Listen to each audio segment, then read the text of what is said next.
दोस्तों किसी ने क्या खूब कहा है कि अगर तुम आने वाली अगली चीज से ही खुश होने वाले हो तो तुम्हारे हाथ में मैं आज कोहिनूर हीरा भी रख दूंगा तो भी तुम कभी खुश नहीं हो पाओ। दोस्तों कहानी एक मुल्ला जी की जो एक दिन बहुत फुट फुट कर रो रहा था। उनको रोते हुए देखकर उनका एक दोस्त उनके पास आया और पूछने लगा, मुल्ला जी आपको क्या हो गया, आप क्यों रो रहे हो? तो मुल्ला जी उसको कहते हैं कि दोस्त मेरे चाचा जी कल मर गए और मेरे लिए 50 लाख रुपए छोड़ कर गए। तो दोस्त उनको कहता है, मुल्ला जी मैं आपके चाचा जी को अच्छे से जानता था, वो तकरीबन 80 साल के थे और वो आपके लिए 50 लाख रुपए छोड़ गए, तो आप रो क्यों रहे हैं? मुल्ला जी अपने दोस्त की तरफ देखते हैं और कहते हैं, दोस्त मेरे दुख का कारण तो उससे भी ज्यादा है क्योंकि पिछले ही हफ्ते मेरे एक मामा जी थे, वो मर गए और मेरे लिए 1 करोड़ रुपए छोड़ कर गए। दोस्त जब मुल्ला जी की बात सुनता है तो कंफ्यूज हो जाता है और मुल्ला जी को कहता है, मुल्ला जी मैं आपके मामा जी को बहुत अच्छे से जानता था, वो तकरीबन 85 साल के थे और जब वो मरे तो आपके लिए 1 करोड़ रुपए छोड़कर गए, तो आप दुखी क्यों है? मुल्ला जी जब दोस्त की बात सुनते हैं तो उसके कंधे पर हाथ रखकर कहते हैं, दोस्त मेरा दुख तो उससे भी बड़ा है क्योंकि पिछले महीने मेरे दादाजी चल बसे थे जो मेरे लिए तकरीबन 2 करोड़ की जायदाद छोड़कर गए। अब वो दोस्त जब मुल्ला जी की बात सुनता है तो खड़ा हो जाता है और मुल्ला जी को कहता है, मुल्ला जी आपके दादाजी तकरीबन 100 साल के ऊपर के थे और वो जब गए तो आपके लिए 2 करोड़ रुपए छोड़कर गए। मुझे तो बात समझ ही नहीं आ रही कि इतना पैसा मिल जाने के बाद भी आप दुखी क्यों हैं?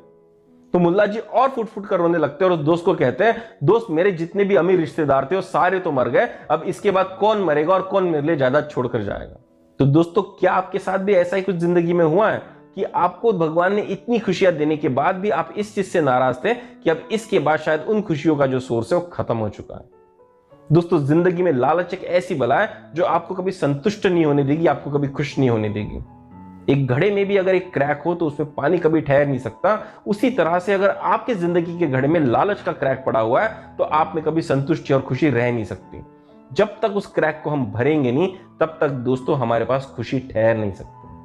दोस्तों मेरे ऐसे कई दोस्त थे जिनको अमेरिका में जाकर सेटल होने की तमन्ना थी और वो हमेशा यही कहते थे कि अगर मुझे वीजा मिल जाएगा तो शायद मैं दुनिया का सबसे खुश आदमी हो जाऊंगा।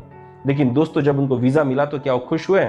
नहीं, क्योंकि अब उनकी तलाश थी अमेरिका में एक जॉब की। वो हमेशा यही कहते रहे कि अगर मुझे एक नौकरी मिल जाएगी तो शायद मैं यहां पर खुश हो जाऊंगा। और जब उनको नौकरी मिल गई तब उनकी चाह पड़ गई कि उनको ग्रीन कार्ड मिल जाए। जब उनको ग्रीन कार्ड मिलने में देरी हो गई तो खुशी का अनुभव नहीं कर पा रहे थे क्योंकि उनको आस थी कि आज न कल उनको ग्रीन कार्ड मिल जाएगा। लेकिन दोस्तों जिस दिन उनको ग्रीन कार्ड मिल गया और अमेरिका में सेटल हो गए तब शायद उनको ये लगने लगा कि अमेरिकन जिंदगी की जो लाइफस्टाइल है वो शायद मुझे सूट नहीं करती, क्योंकि मेरे सारे रिश्तेदार तो भारत में है, मेरा असली जन्म तो भारत में हुआ था भारत में रहने के लिए, शायद मुझे भारत में वापस जाना चाहिए।